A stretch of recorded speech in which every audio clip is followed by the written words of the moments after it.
Thanks for staying with us. Before we go to the newspaper reviews, we need to understand that life itself is a story, a recollection of events that shape one's journey on earth. And if you want to share parts of your story with us on Your View, to enable people share in your experience and learn valuable lessons from them, you can also get answers to troubling questions and possible solutions to any challenges you are facing. You can do this anonymously or otherwise. So please send your touching stories to us on Your View at tvccommunications.tv. Tell us your story today. Share your burning issues with us on Your View on TVC. Thank you so much. We look forward to receiving your stories. Now, let's go to the newspaper reviews. We're starting with The Nation. Senate seeks declaration of emergency on narcotics use. LP tells its federal lawmakers to reject official vehicles. Interesting. Troops kill bandits, arrest 59 kidnap robbery suspects. Diphtheria vaccine is safe, says Kano commissioner. President appoints helpsmen for ICPC NACON, PTDF. Edun, 84 million living in poverty, not acceptable to Tinubu. We will give Nigerians decent work, sustain social protection. 25,000 naira cash transfer begins. AFDB and ADF to bridge $42 billion financing gap for SMEs. Illegal exportation of gold, other solid minerals gone, says President. What stories do we have in The Nation? Okay, so I have the major headline. Wale Edun, the Minister for Finance, Minister for Finance and Economy, has said that the President finds it unacceptable that we have about 84 million Nigerians living within poverty. And so yesterday they launched the Renewed Hope Conditional Cash Transfer, which was done by the Minister for Humanitarian Affairs, the Minister for Finance and Coordinating Economy, the Secretary to the Government of the Federation representing the President, and they started the disbursement for just these 3 months, 25,000 monthly to about 15 million poor households across the country. And they've provided 1.2125 trillion for that purpose. So that's the amount that they'll be giving. At the end of the 3 months, each of those 15 million households would have gotten 75,000 naira. This is, of course, according to the minister, supposed to help ease with the removal of subsidy, and all the other economic issues, pains that Nigerians are going through. He said they target 61 million vulnerable Nigerians, and it's supposed to help with the pain, of course, of the removal of subsidy. So I'm hoping that the vulnerable, which is the target, will actually get. If there's also a place where you can enlist some vulnerables who are not lettered, I would love to do that, because I don't like the fact that the vulnerables within my reach are always saying they don't ever get to us. So I want to know how this is done. When they did the COVID one, I remember my neighbors rushing and saying, help us now. And I did not know the website. Until now, I'm listening to all the conversations I've not heard. How do we even trace the register? Yes. Yeah. So if there's a local government where that is done, it would be really nice to, to enlist them. Or maybe a website, you can put a phone number, then they can do the verification and see if the person is truly within the net. Okay. I have, the Labour Party has directed its elected members in the House of Representatives to kick against official vehicles that will be distributed to members in the coming weeks. They said this statement was made by the factional national chairman of the party, Julius Abure. He says that the members in the 10th Assembly should kick against this unnecessary wastage of resources in line with the ideology of the party, which is social justice and equal opportunity for all. We remember we even talked about this on the show last week when we referred to the actually opposition. I did, and I did refer to the ideology of the opposition party and what stance they're going to take. So he's asking them, we'll see now going forward if they would listen to him, but he's saying that this is not in keeping with their ideology, and so they should reject it. It's also good to see different ideologies for different political parties. Go ahead. So I was going to take the military story. The troops of Operation Safe Haven operations are covering Damisa 4. They have this operation is coordinated between October 9th and October 16th, and the plan was to neutralize bandits, armed robbers, and they've been able to arrest 59 suspects in connection with kidnapping, armed robbery, castle rustling, railway vandalism, gun running, illegal mining, as well as they've recovered arms, ammunition, and illicit drugs. in the operation that took place on the 11th of October, they were able to catch, neutralize a particular bandit called Seidu, aka Director, who attempted escape. He had 39 rounds of 7.62 millimeter special. He had mobile phones, and headsets, money, and they said before he was neutralized, he confessed that he bought ammunition from one Usman in Besichi. Generally, the military is giving a report of all their works. They also were active in Plateau State, recovered AK-47, active in other states within the country where there are several cases of specifically kidnapping. That's what the operation was about, to sweep the northern part of Nigeria of kidnapping.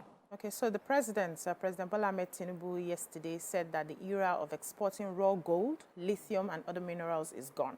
I think Mariah had that story last week when he said it initially.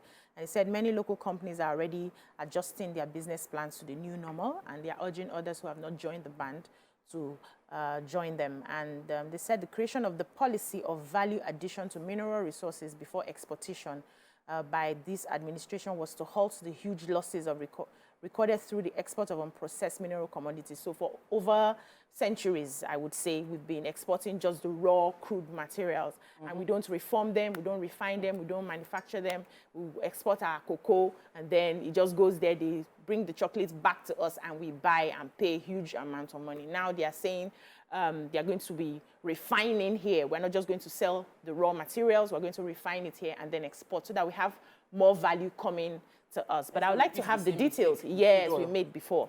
I like the details of how, especially for some of these mineral resources, how it will be done, what companies are going to be set up. Because refining and producing here, we also know the challenges that we have. Clean up, you know, we have these Asians practicing in this field. Yep. Illegally across the country, lots.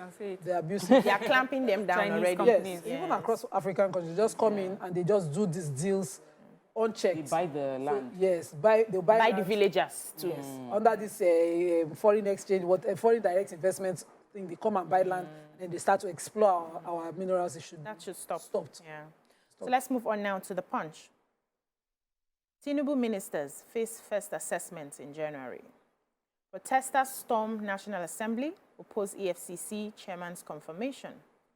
Why I want 550 million damages for compulsory retirement, XDG. Labour gives government ultimatum, 61 million Nigerians to get 1 trillion. 14 injured as 2 BRT vehicles collide in Lagos. Free Israeli hostages, France, Turkey urge Hamas. Ondo lawmakers meet Ganduje, suspend Aidatiwa impeachment. Many feared killed as oil security agents headers clash. What stories do we have in? So I have the picture story in the Punch. And so yesterday, because of course, it was a rainy Tuesday, 2 BRT buses collided along the cement bus stop on the from inward Oshodi from Agege, trying to get the name of the road. If it's not the Abeokuta road, it's not. But they had 45. So I'm going to just use the account of the Federal Road Safety Corps commander in Lagos, who had the detailed account of people there. He said 45 people were in the 2 buses, and 14 of them were injured. Nobody was killed. Every other account was just saying, you know, an accident happened. And he said that it was due to overspeeding on the parts of both of the drivers. And, you know, they've been able to rescue everybody, taking those injured to the hospital. He also used the opportunity to urge the, you know, road users to be careful. Yesterday was a rainy day. From 3 a.m. it started in my own area, and it rained all the way, all day yesterday. Drivers should be and careful. I saw drivers in the morning on full speed, truck. Hell. You know, on full speed. When we were using double hazard lights and everything, somebody was still having time to overtake people. And children are going to school in school buses, in cars, you know, we just don't have... Sadly. And the BRT buses should even have more, you know, standards when it comes to this. This is a public standards practice for them. You should have checks. Yes, so I found this... So let's take a short break. When we come back, we continue the newspaper reviews. Stay with us. Thanks for staying with us. We're still reviewing Punch, and Miriam had a story. Yes, I found this quite interesting, and I don't know how many police officers have done this before. He is a Deputy Inspector General of Police. He had been retired, and he's Moses Jitobo. he has, he's asking the National Industrial Court in Abuja to declare his retirement by the Police Service Commission before his mandatory 60 years retirement age or 35 years in service as wrongful, unconstitutional, and unlawful. So he's before the court. He says that his compulsory retirement is a flagrant violation of, the public service rules, and he names the, section where that is in the Nigerian Police Act. And he's asking for also damages. He says that he's praying that the court to order the reinstatement, not only his reinstatement, but also he also wants 550 million naira as general damages for unwarranted embarrassment caused by the purported termination of my employment, contending that the development portrayed him as a disloyal officer. He also wants the court to compel the Police Service Commission to pay him an additional 50 million as the cost for filing the lawsuit. So his retirement, I think, happened as a result of, they have a tradition where of retiring officers when a junior police officer is promoted over senior officers to avoid status reversal. So that's why he was among those that were retired, but he's asking for damages. And but he understands the code of conduct now. That has always been. He has an action. He does. The lawyer has spoken. Yeah. Let us move. Talk about your story. Yes. So following up with the Ondo story, the deputy governor, the chairman, the national chairman of APC, Dr. Abdullahi Ganduje, has done a reconciliation meeting. The meeting took place on Tuesday between the members of the Ondo State House of Assembly as well as the Deputy Governor, Lucky Aiyedatiwa. And the goal is to do like a reconciliation that they should shelve the plans to impeach the Deputy Governor. The meeting took place, started from about 1 p.m. yesterday and went late into the night. They said that they had former governor of Katsina State, Minister of Marine, that former Governor Oyetola, as well as many other high-ranking leaders within the APC. And the goal is to resolve the crisis, address the meeting, stop the probe, and make the state work. If we recollect, yesterday I took the story that the PDP youths within Ondo State are clamoring that if the governor doesn't show up, then they are going to ask him to step down. And if that happens, if they are able to pressure or take the case to court and they ask the governor to step down, Aiyedatiwa is supposed to step in as the governor, so they don't want controversy within the state. Okay, so Organized Labour issued a 2-week deadline to governors to commence negotiations on the 35,000 naira wage award for workers in their states, in line with the terms of the Memorandum of Understanding signed by the federal government, and the Nigeria Labour Congress and Trade Union Congress. So the state chapters of the NLC and TUC handed down the ultimatum on Tuesday, and they said they had written to the governors to fast-track the necessary protocols and implement the award meant to help, cushion the effects of removal of the subsidy. And they said the deadline for the payment of the wage award will expire in the next 2 weeks. They are asking the governors to begin implementation of the process. So some of them are saying that NLC and TUC are saying that they are hoping that this will happen before the expiration of the deadline. And it also involves the states, not just the federal government workers. So let's see what is going to happen. I'm hoping that the Ministry of Humanitarian Affairs or some other ministry would oversee all these palliatives that are being distributed to states to be sure how somebody should vet and give account of how it's being shared. Yeah. Let's move on now to the Vanguard. Tinubu flags of cash transfer program for 15 million households. Obi won 2023 presidential poll, Babachir Lawal.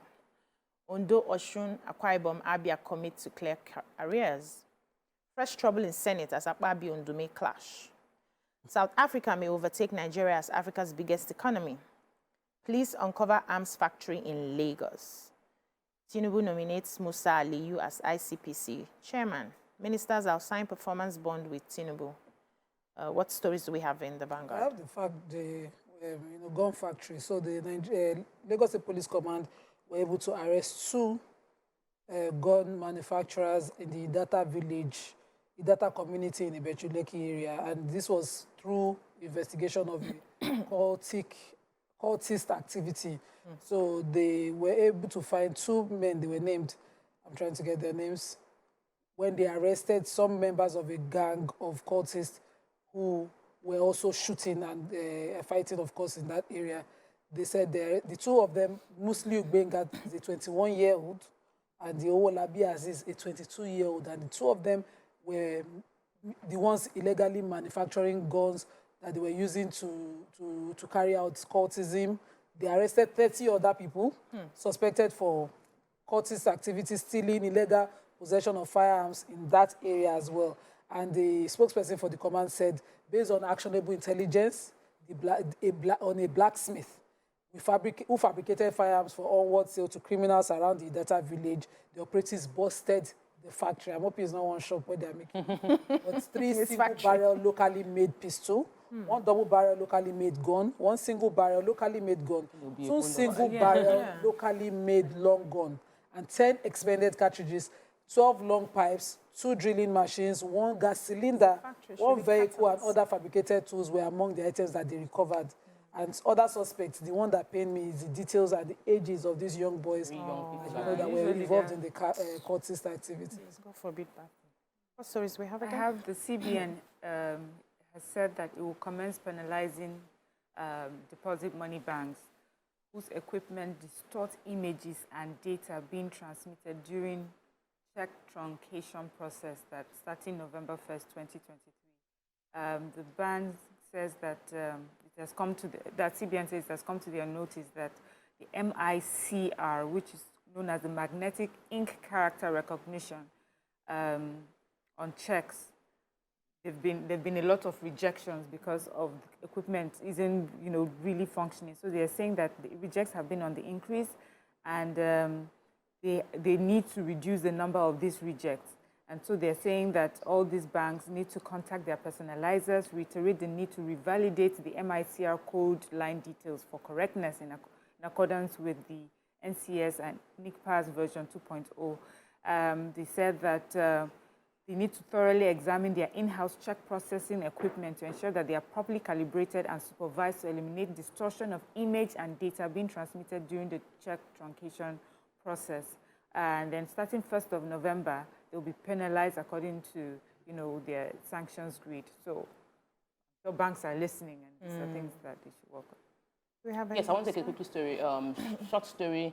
IMF is projecting that South Africa is going to overtake as the #1, the largest economy within Africa. They had overtaken us already. No, they haven't actually. They haven't. The expectation is by 2024, because of the challenges that we have had currently with the fact that we don't have enough, our projected crude oil production has been dropping consistently. That's why the South Africa will have an edge. But South Africa is the most industrialized economy within Africa. So by offer, their own products are speaking for them, while in Nigeria's case, we're doing more of exporting raw material. But the IMF is assured that by 2026, Nigeria would come back to being #1 because of the policies that this current president is putting in place. So I like that you added that, because I read the story too. Thank you, ladies. That's all we can take on newspaper reviews. When we come back, we move on to today's hot topic. Stay with us.